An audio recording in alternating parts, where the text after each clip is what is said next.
About food habits, particularly when coming to the eyes. People say that eating fish, eating carrot will help a lot. Is it a myth or a truth, or how significant it is? Sir, it is not a myth. See, general eye health will be good for anyone eating carrot, spinach, and everything. General eye health, the hydration of the eye, everything will be fine. But what is a myth is that if you have a refractive error and you eat spinach and carrot and it will improve. That is not the case, sir. If you have a refractive error, we have to wear glasses. I am telling particularly this because till date some parents will come, and when we suggest glasses, as Dr. Diksha was speaking, they think that if we give glasses, the child will get dependent on glasses. Or if we give glasses, the number will progress more. So we will treat at home, sir, madam, we will give better food and it will improve. It's not so.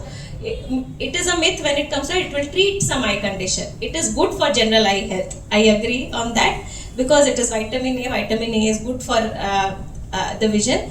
But at the same time, it cannot treat ailments like squint or myopia or any other refractive error. For that, particular treatment has to be taken. And as she was also saying, if we are wearing glasses, it doesn't mean we'll get dependent on glasses. Glasses is to improve the vision.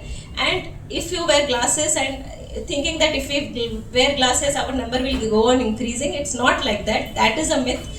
Because if number has to progress, it will progress. That is because of change in structure of eyes. If you are wearing glasses, rather it can at least slow down progression. It's not like if we don't wear glasses, then dependency will not increase and slowly the vision will improve. It is not so. Doctor, what do you